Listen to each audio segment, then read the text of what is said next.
Ok sportif, aujourd'hui j'ai participé à mon tout premier 5000 mètres à l'occasion du Fast 5000. L'objectif ça va être d'entrer, briser la barre des 14 minutes. Nous verrons bien comment ça se passe, mais je vous emmène avec moi sur ma course afin de vous la raconter plus en détail. Vous me suivez? Moi je pense que les deux gars de Cergy, il y a des chances qu'ils mènent le train. Baptiste Cartiot qui a repris les commandes. Lucas Vivin là à l'intérieur qui fait une belle course. Dernier tour mais la cloche va retentir. Regardez ce finish entre les deux hommes là, ils vont nous faire une dernière ligne de folie. Baptiste qui s'impose ce matin, vainqueur. Avant d'arriver sur ce 5000 mètres, la préparation n'a malheureusement pas été optimale car oui, une blessure a fait son apparition et justement, voici mon dossier médical. Ce qui est douloureux, ce qu'on voyait au final de l'échographie, mais en moins inquiétant, l'aspect épaissi du tendon à l'échographie, ce n'est pas lié à un gros remaniement du corps du tendon, c'est surtout lié à une inflammation de la gaine qui est autour. Donc si on résume, pas de panique pour ce qui est du conflit de Haglund, même si pour le coup, dans les années plutôt à venir, on ne sait pas comment ça peut évoluer, j'ai des patients pour lesquels ça ne bouge pas, j'en ai d'autres, ça grossit, on finit par les faire opérer, sachant que le seul traitement radical d'un conflit, c'est la chirurgie. On vient régulariser le port du calcanéum qui vient frotter sur le tendon d'Achille. Donc ça c'est à garder en tête. Deuxièmement, comme tout tendon qui souffre, les exercices de kinésithérapie, oui il faut le faire. Tu peux courir dessus tant que ça ne change pas de stade, c'est-à-dire que tu es sensible en début d'échauffement, que ça disparaît avec l'échauffement et que c'est pas pire à la fin de l'entraînement. Sur le cas de Baptiste, donc, il a une tendinopathie au niveau tendon d'Achille. Et donc voilà, c'est une phase inflammatoire assez importante. Donc normalement, vu son état physique, on déconseille la course à pied à haut niveau, à haute intensité. Donc on déconseille de faire le steep parce que c'est les chocs à répétition qui peuvent déclencher les douleurs et accentuer les douleurs. Il a fait le choix de faire le 5000 au Fast 5000. Alors ouais, on joue beaucoup sur la détente musculaire, sur les étirements. Il a des exercices de renforcement en excentrique et de renforcement, de stabilisation du pied. Et vraiment travailler dessus sur la posture et le déroulé du pied. Il y a des angles qu'il ne doit pas aller chercher, donc des flexions extrêmes du pied en flexion dorsale. Voilà, et le reste, il sait ce qu'il a à faire, quoi. Donc il est sérieux dessus et réduire aussi son intensité et ses fréquences d'entraînement. Moi c'est Alexandre, je suis podologue, je reçois Baptiste aujourd'hui. Malheureusement Baptiste souffre d'une petite blessure pathologique qui s'appelle calcanéum de Haglund, donc qui est une petite déformation du gros os du pied. Donc aujourd'hui, après examen de Baptiste, nous avons réalisé des semelles orthopédiques. Nous avons analysé sa foulée pour pouvoir justement optimiser cette dernière avec le biais de semelles orthopédiques.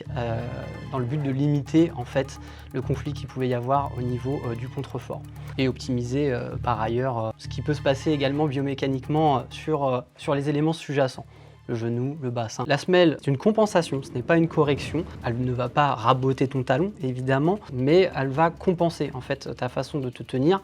Le but étant d'optimiser ton geste sportif, que tu te blesses moins facilement, voire optimiser ta performance. C'est un peu ça l'idée. Super. Bon, globalement, Baptiste va très bien. Il va pouvoir récupérer très vite et faire de belles perfs sur les jours qui viennent. Faire de belles performances, c'est ce que j'espère. En tout cas, nous verrons ça de suite puisque j'arrive sur le stade.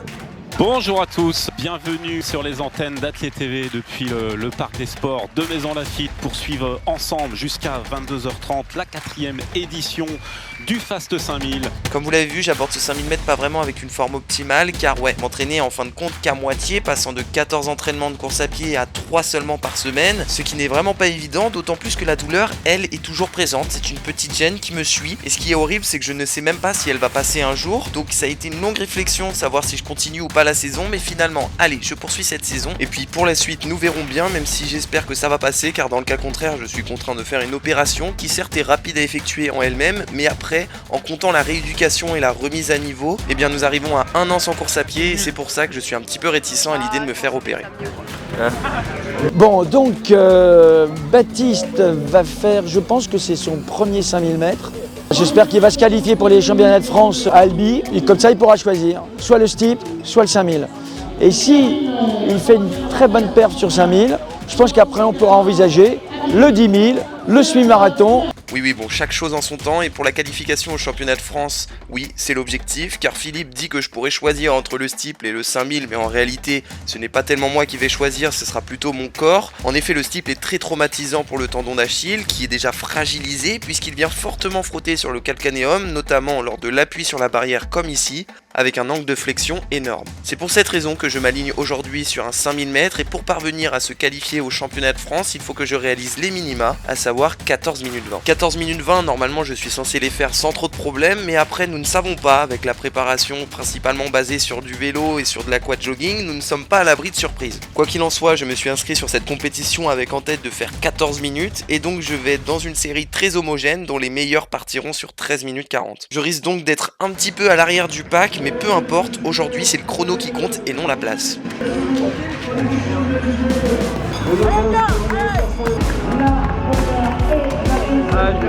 C'est bien. Et justement, quand je vous ai dit que les séries sont très homogènes, je ne rigole pas puisque Clément, avec une prédiction de chrono à 14 minutes 20, soit à moins de 20 secondes de la mienne, se retrouve dans la série d'avant et il vient à l'instant de la terminer. Il parvient à décrocher son record personnel après un gros dernier 300 en 14 minutes 17.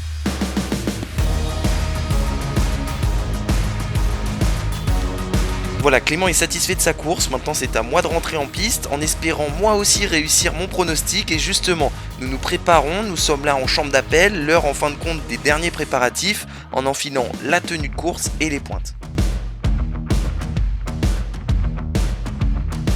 Des séries qui vont crescendo au niveau des chronos et là à partir de 19h50 on devrait rentrer vraiment dans du très haut niveau, hein, Alice. Tout à fait, parce que dès la troisième série on a des wavelights qui sont basés sur des allures quand même assez rapides. Le meilleur reste à venir, tu as parlé de la wavelight hein, puisque c'est un élément maintenant très important dans les courses de demi-fond de haut niveau. Ces petites diodes lumineuses le long de la lisse qui impriment le rythme. Les organisateurs ont bien fait les choses puisque effectivement il y a la wavelight mais pas que, il y a aussi des lièvres, des coureurs qui emmènent la course jusqu'aux 2500, 3000 mètres.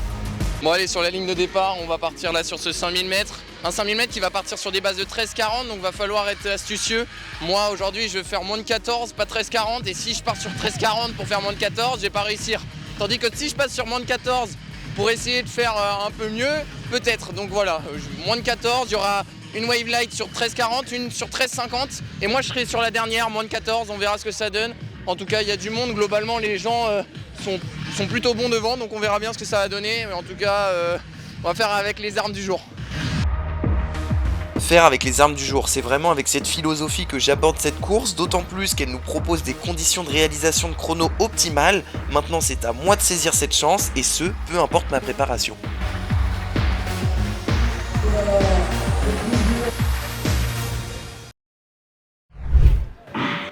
Et c'est parti. Allez Baptiste! Nous y sommes, nous nous élançons sur ce 5000 mètres, 12 tours et demi à parcourir et la moindre des choses que nous puissions dire c'est que ça part vite. Pour la plupart des personnes, tout le monde souhaite être bien placé quitte à faire un effort important en début de course, sauf moi, en effet je ne m'enflamme pas et je me mets direct en queue de peloton et sur mon allure surtout.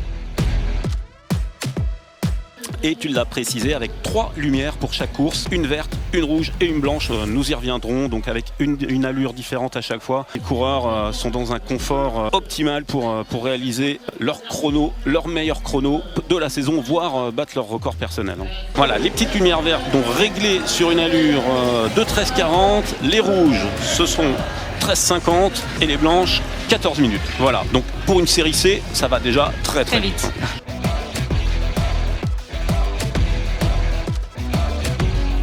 Et oui, ça va vite en effet, nous sommes nombreux donc je suis vigilant, je me mets derrière ma lumière de 14 minutes, à savoir la lumière blanche, et je me contente de suivre le tempo, et ce qui est bien, c'est que je profite d'un train très régulier, nous passons aux 1000 mètres en 2 minutes 49, autrement dit c'est top, et je ne m'arrête pas de si bon chemin.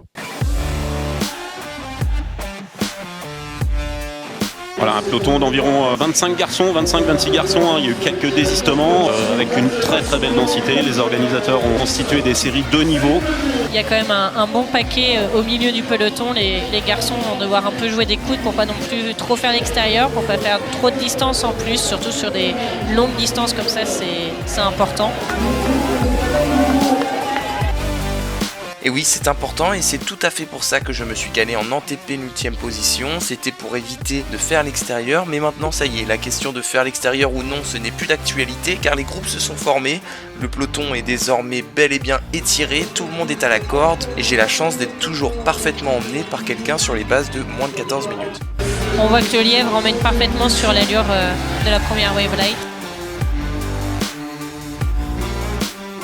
Et oui, j'ai de la chance de pouvoir bénéficier de quelqu'un devant moi pour dicter le tempo, car en effet, il figure bel et bien un lièvre dans cette course, mais le lièvre est déjà 50 mètres plus loin, étant donné qu'il a pour mission de tirer la tête de course, autrement dit, ça ne le concerne quasiment pas.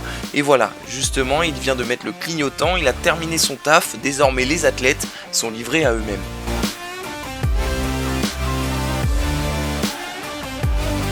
Je viens à l'instant de franchir la ligne des 2500 mètres, synonyme de la mi-course, en 7 minutes 03, autrement dit j'ai 3 petites secondes de retard, mais je ne m'inquiète pas, je contente de suivre pour le moment et j'accélérerai par la suite, d'autant plus que je suis content, ça fait un moment que je n'avais pas mis les pointes à cause de ma blessure, mais pour le moment je n'ai pas de douleur, je m'en sors plutôt bien, car dans le cas contraire j'aurais certainement dû m'arrêter. Passage aux 3000 mètres en 8 minutes 27, la lumière blanche s'éloigne peu à peu, de plus en plus, et je décide donc d'arrêter de compter sur les autres et de prendre mes responsabilités en menant à mon tour ce groupe sub 14 minutes. C'est donc progressivement que je viens prendre la tête de ce groupe. Alors à noter aussi qu'il y a pas mal de vent. C'est un petit peu calmé là sur l'après-midi, mais on peut voir que les faillons volent très très bien, surtout dans la ligne opposée, donc ça va être quelque chose à prendre en compte pour les coureurs sur leur placement de course, à être abrité à ce moment-là pour pas le prendre dans la tête tout simplement, parce que bah voilà, c'est un effort supplémentaire de devoir lutter contre le vent.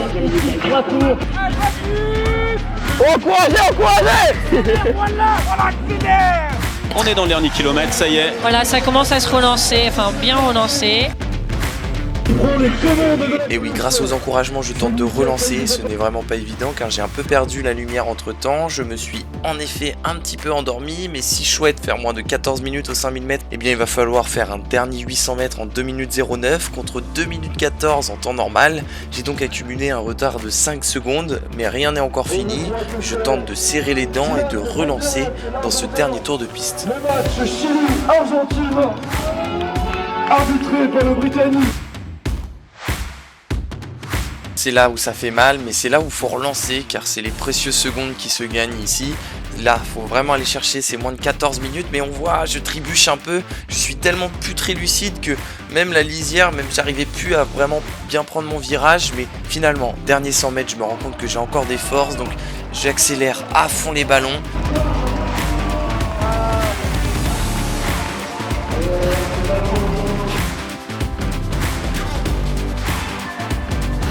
Finalement faire tout juste au-dessus de 14 minutes, et oui, quel dommage, je pensais être en dessous étant donné que j'avais dépassé les lumières blanches. Finalement non, c'est 14 minutes 01 que j'effectue, c'est tout de même un très bon temps, c'est pas très loin de ma prédiction, donc voilà, plutôt satisfait de cette première sur 5000 mètres, d'autant plus que avec les conditions comme je vous ai expliqué, beaucoup moins couru que ce que j'ai l'habitude de faire et ce que j'aime faire, donc voilà, très content. Il est à l'aise là.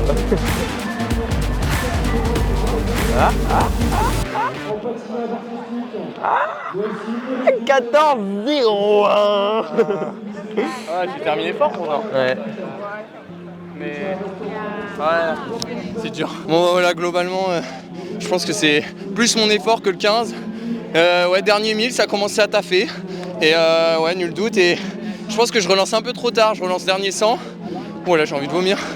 Mais ouais, dernier 100, gros dernier 100.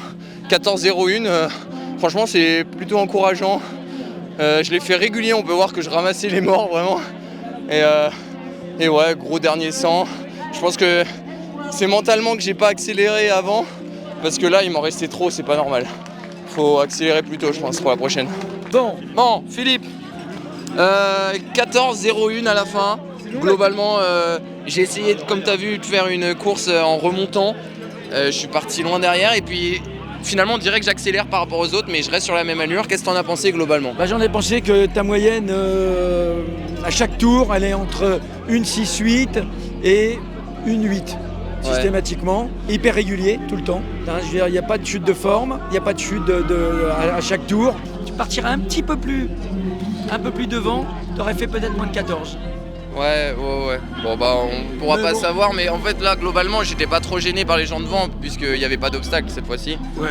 Mais non, mais avec la blessure c'est quand même plutôt bien avec 3 entraînements semaine. Non mais 3 entraînements semaine, du vélo, de la natation, de l'aquajogging. Et on s'aperçoit que les entraînements croisés ça peut réussir aussi. On s'aperçoit qu'on n'est pas obligé toujours de courir tous les jours. On peut faire du vélo, on peut faire de l'aquajogging, on va faire travailler son cardio. Et je pense que c'est des séances qui n'abîme pas l'athlète et tu portes pas quand tu cours, quand tu nages ou quand tu fais de l'aquajogging. Je pense que c'est des choses qu'il faut faire maintenant régulièrement quand on a un petit bobo récurrent. Ouais, surtout. Bah, la prochaine étape c'est les championnats de France. C'est les championnats de France à Albi où là-bas ça sera des courses plutôt tactiques peut-être.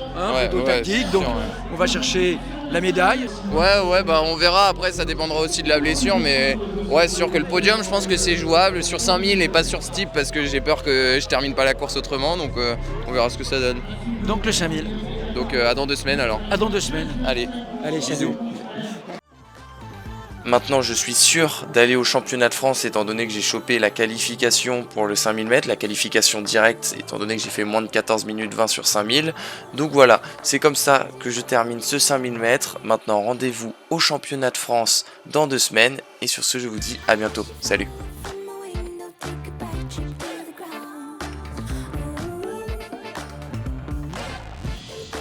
She said